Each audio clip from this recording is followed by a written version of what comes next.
Hello!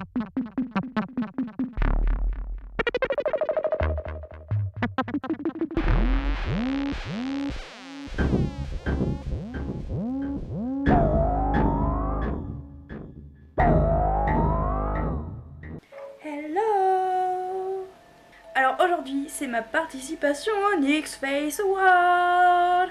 Qu'est-ce que c'est les NYX Face Awards? En fait, c'est un concours de maquillage qui est organisé par la marque NYX à travers tout le monde entier. Et cette année, c'est la deuxième édition en France. C'est ouvert aussi bien aux pros qu'aux amateurs. Du coup, je me suis dit, allons-y mon ami. Le thème de ce premier défi en fait était libre, il fallait juste qu'on se transforme et du coup moi j'ai décidé de faire une sorte de... comment on appelle ça? Diseuse de bonne aventure.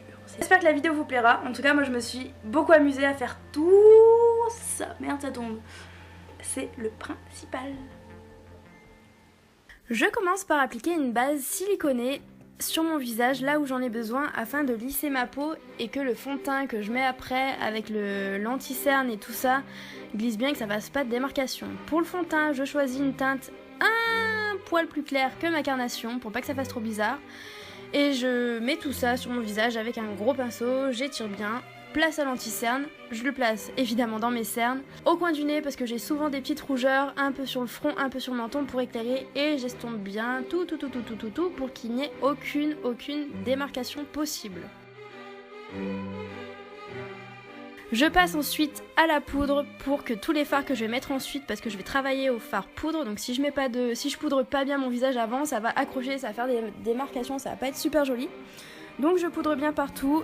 Évidemment aussi le contour des yeux pour pas que ça bouge et pour que si j'ai des chutes de maquillage par la suite, je puisse les enlever assez facilement. Pour la structure de mon visage, je viens de prendre un fard poudre rose que je mets en fait un petit peu sur mon front parce qu'il est immense et que j'aimerais bien le réduire un peu du coup.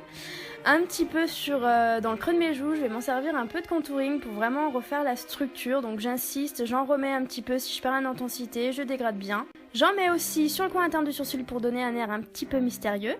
Et je le descends sur mon nez avec mon petit pinceau pour vraiment affiner.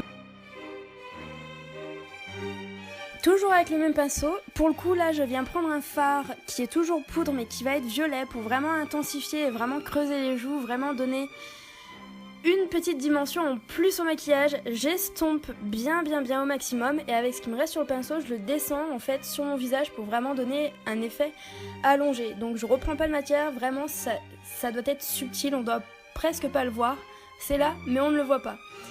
Et j'hésite pas à revenir avec mon gros pinceau de poudre rose pour vraiment tout estomper, qu'il n'y ait aucune démarcation, qu'il n'y ait pas de marque trop nette entre tous les fards et que ce soit bien tout estompé. Pour l'highlighter, je choisis un fard irisé blanc qui a des sous-tons en fait rose et mauve. Donc là je le place sur l'arête de mon nez pour continuer à l'affiner et je vais le placer sur le haut des joues. Ouais, il est super beau celui-là. Et un petit peu sur le menton. Ensuite, je passe aux sourcils, donc avec un gel à sourcils, je commence par redessiner le contour et je vais ensuite les remplir. Je vais les faire assez marqués pour qu'ils soient assez présents et pas qu'ils se perdent dans le maquillage qui va être assez foncé par la suite. Pour le travail des yeux, je commence avec un fard noir gras qui va me servir de base en fait. Donc là, ça va me faire toute la structure de mon maquillage. Je l'estompe bien, j'en mets, j'estompe. Et je recommence jusqu'à ce que j'ai la forme que je veux. Et ça va vraiment intensifier le fard noir poudre que je mets juste maintenant en fait. Donc je le tapote pour pas avoir de chute. J'en mets en haut, en bas. Et en fait, avec la tranche de mon pinceau, je vais commencer à étirer le fard vers l'extérieur pour vraiment lui donner la forme que je veux. Donc j'y vais doucement, je regarde dans le miroir, je prends un peu de recul pour vraiment voir la forme que je veux faire, et je fais. Ensuite, je prends un pinceau estompeur pour vraiment finir d'estomper tout ça, parce que le noir, comme vous le savez, ça s'estompe pas très facilement. Donc je prends mon temps, j'y vais, je rajoute si besoin, et j'estompe. Ensuite, pour continuer le dégradé du noir, je reprends mon fard violet que j'ai pris tout à l'heure et je le mets en fait juste à la délimitation du noir pour vraiment le fondre, commencer à le fondre avec ma peau et vraiment dégrader tout ça au maximum. Pour terminer le dégradé, je prends un fard beige toujours en poudre que je place sur le sourcil pour illuminer et du coup bien nettoyer tout ça, que ce soit bien clean et qu'il y ait vraiment de la lumière sous le sourcil juste là. Je regarde les deux yeux si c'est bon, je rajoute si besoin, si on a perdu l'intensité, si c'est pas assez dégradé par-ci, par-là. Je check tout ça dans le miroir. Pour le dessous des yeux, je fais comme j'ai fait en dessus, en fait, je reprends mon fard violet que je vais dégrader avec le noir. Donc là, toujours pareil, je prends mon temps. Et au coin interne, pour ajouter un peu de couleur, je reprends le fard poudre rose que j'ai utilisé pour faire ma structure au début. Le produit le plus canon de tout mon maquillage, c'est ce fard gras doré que je viens mettre au coin interne de mon œil avec un petit pinceau. Je vais le dégrader un petit peu dans le noir. Et ensuite, avec un pigment libre doré, je viens le tapoter dessus pour vraiment le fixer et ajouter en intensité. Donc je tapote pour pas qu'il y ait de chute, mais moi j'en ai quand même un petit peu. Pour le liner, j'utilise un gel liner avec un pinceau biseauté que je viens appliquer sur tout le ras des cils. Donc je me concentre, j'essaye de faire ça bien. J'en ai fait un, il faut que je fasse l'autre, je reste zen. Là, je vais bien évidemment me foirer parce que mon pinceau était trop gros. Voilà.